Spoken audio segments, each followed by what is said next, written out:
President John F. Kennedy.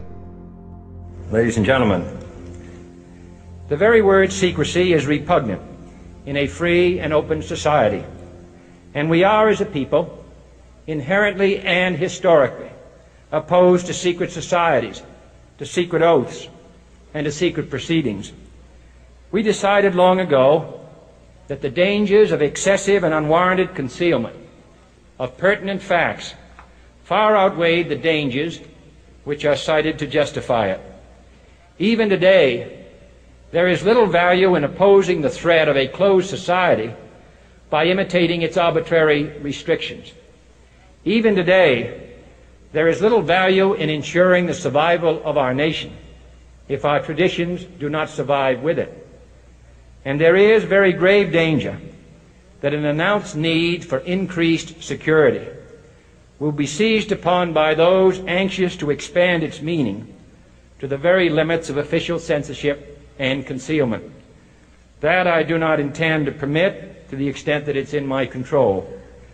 And no official of my administration, whether his rank is high or low, civilian or military, should interpret my words here tonight as an excuse to censor the news, to stifle dissent, to cover up our mistakes, or to withhold from the press and the public the facts they deserve to know. For we are opposed around the world by a monolithic and ruthless conspiracy that relies primarily on covert means for expanding its sphere of influence, on infiltration instead of invasion, on subversion instead of elections, on intimidation instead of free choice, on guerrillas by night instead of armies by day.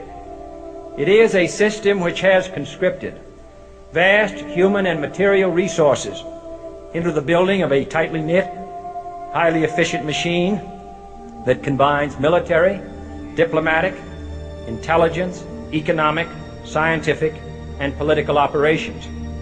Its preparations are concealed, not published. Its mistakes are buried, not headlined. Its dissenters are silenced, not praised.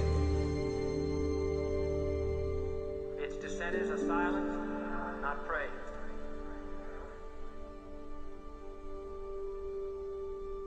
Its dissenters are silenced, not praised. Its dissenters are silenced, not praised. Its dissenters are silenced, not praised. Its dissenters are silenced, not praised. No expenditure is questioned, no rumor is printed, no secret is revealed. No president should fear public scrutiny of his program, for from that scrutiny comes understanding, and from that understanding comes support or opposition, and both are necessary. I am not asking your newspapers to support an administration, but I am asking your help in the tremendous task of informing and alerting the American people. For I have complete confidence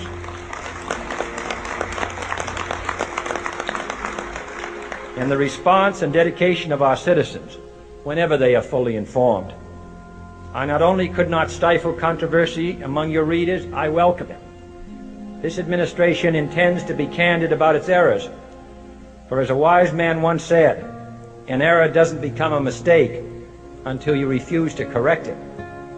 We intend to accept full responsibility for our errors, and we expect you to point them out when we miss them. Without debate, without criticism, no administration and no country can succeed, and no republic can survive.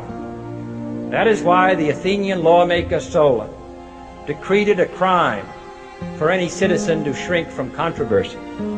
And that is why our press was protected by the First Amendment, the only business in America specifically protected by the Constitution, not primarily to amuse and entertain, not to emphasize the trivial and the sentimental, not to simply give the public what it wants, but to inform, to arouse, to reflect, to state our dangers and our opportunities, to indicate our crises and our choices, to lead, mold, educate, and sometimes even anger public opinion.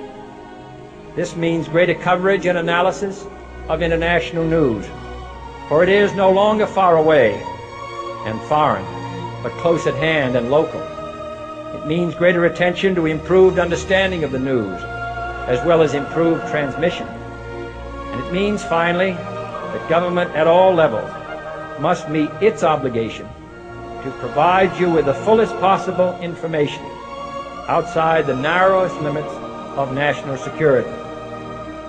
And so it is to the printing press, to the recorder of man's deeds, the keeper of his conscience, the courier of his news, that we look for strength and assistance, confident that with your help, man will be what he was born to be, free and independent.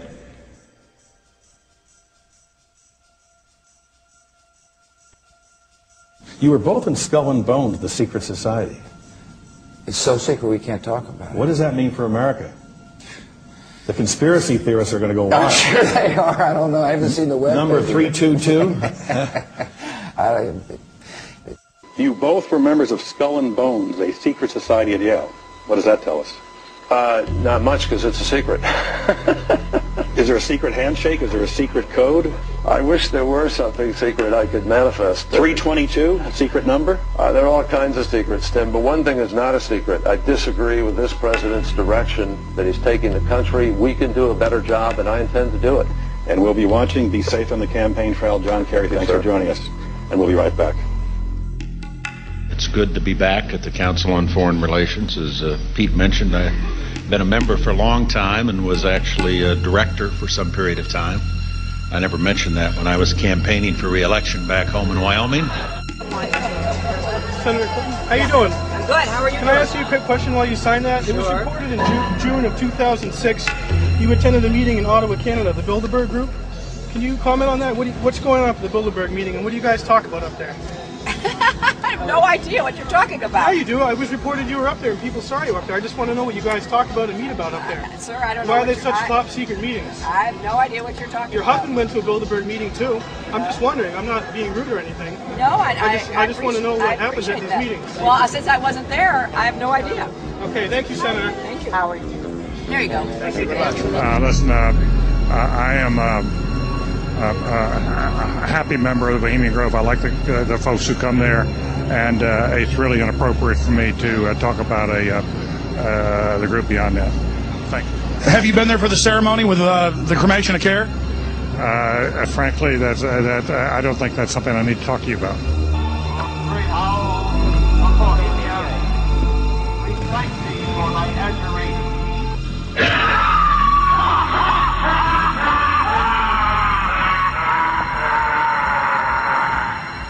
Have you been there for the ceremony with the cremation of care?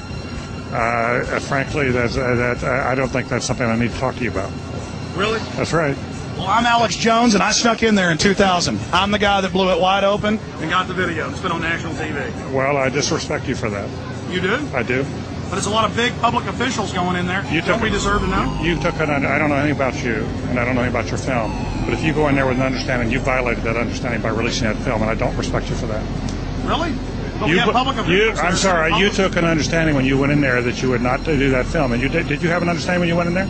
No. Did you crash it?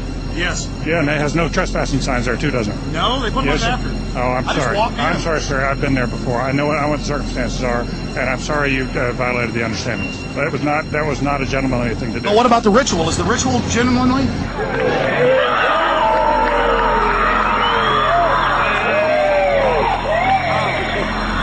Sir, everything. I don't owe you this comment. I know. I appreciate it. This is what's called ambush journalism, and I disrespect you for that as well. So thank you and goodbye. The ritual?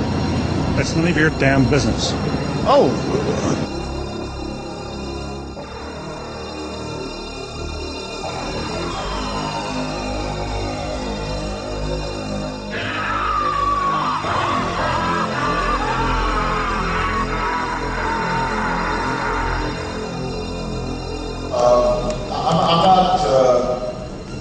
The Council on Foreign Relations, I don't know if I'm an official member. I've spoken there before.